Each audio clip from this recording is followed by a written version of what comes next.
On the eve of the 3-year anniversary of Labor's first leadership coup, two senior Gillard backers have called on Kevin Rudd to test his numbers in caucus. Stephen Conroy and Stephen Smith maintain Prime Minister Julia Gillard has the support of the majority and ruled out any chance of her stepping aside. The two cabinet ministers say if Kevin Rudd wants the job, he'll have to challenge. Almost 25 years after it was promised, the Hume Highway duplication is complete. The bypass at Holbrook, the final piece. We are celebrating the arrival at a long-planned, long-anticipated destination. Julia Gillard getting on with the job, beginning a week which might be her last as Prime Minister if Kevin Rudd agitators get their way. She's faced down these sorts of rumours and speculations now for 3 years. The prospect of a third leadership showdown now looms, but Julia Gillard's backers insist she has the numbers and she's not going anywhere. If it's to be brought to a head, Kevin Rudd will have to decide to challenge. Minister Stephen Conroy laid down a challenge to Kevin Rudd to renege on his promise, and Stephen Smith dared him to test his popularity in caucus. Prime Minister's not going away.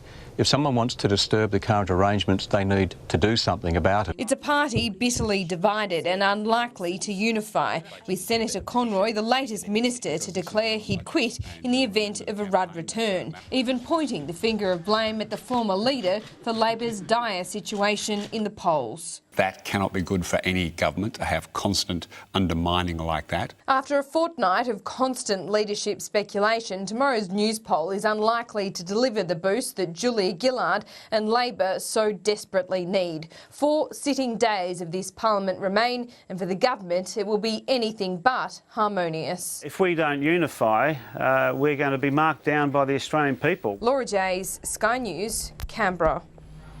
And for more, Sky News political commentator Graham Richardson joins me now. Graham, thanks for joining us. Now, we've had two senior ministers, Conroy and Smith.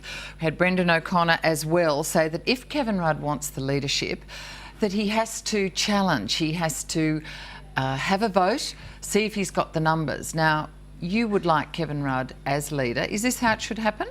Well, it's not how it should happen, but it's how it may have to happen, if it happens at all. So let's just go through all of this. First off, I think what the Gillard supporters are doing cleverly, and there's a lot of pretty clever people among them, they're making sure that Kevin Rudd knows he'll have to challenge. There'll be no overwhelming endorsement according to them. I think they really know the numbers have shifted a bit. But they also know that Rudd has promised again and again and again, even in the last few days, that he won't challenge.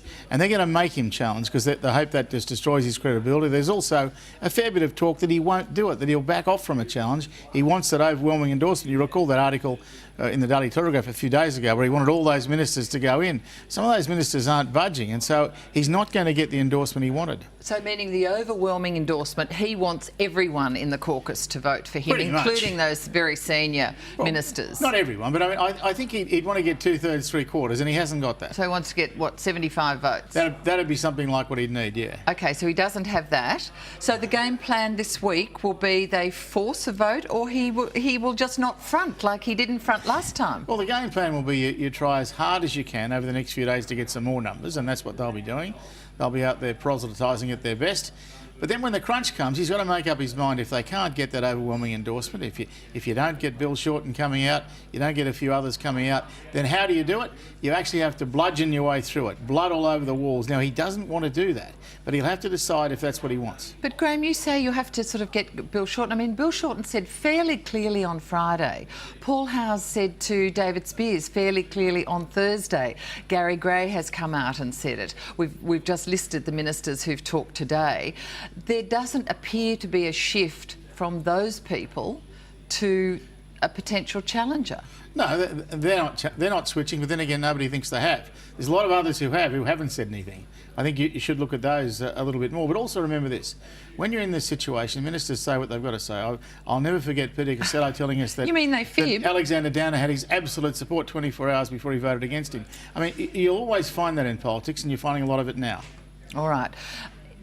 Doesn't this give the upper hand to Julia Gillard and, in a sense, at least put the speculation to bed that she's going to be tapped on the shoulder and go quietly? Well, I just can't imagine her walking. I think there'll have to be a ballot no matter what.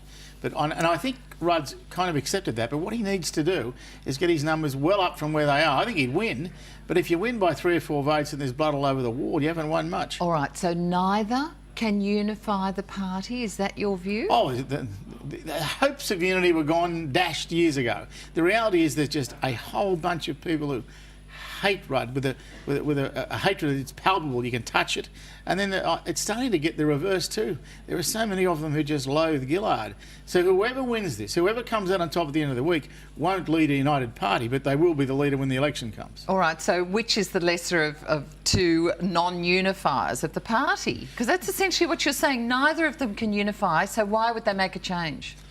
Because if they've got half a brain, they don't want to get slaughtered. I mean, if I was there, with all the misgivings I have about Rudd, and he's not someone I've ever liked or ever could, I'd vote for him because at least I believe he'd save 15 seats. If you're going to lose 40, I'd rather lose 25. All right, so you think it's actually all about saving seats. You in a sense, don't really care that the voting public probably won't reward Labor for changing leaders again? I just said they would. I believe if they change, then it saves 15 seats. You mightn't call that a reward. I would, because it keeps Labor in the game. I think a week ago you were saying it might save 20 seats. Have you pulled that back a bit? Oh, no, 15, 20, it doesn't matter much. I mean, nobody can predict that sort of figure exactly. No, I haven't changed my mind on that at all. He'll give Labor something like, in my view, by an election time, say a 3% boost. All right, so we're still in for perhaps a roller coaster week. Right, no one knows what's going to happen. No one. Nostradamus can't predict this one. No one's got a clue.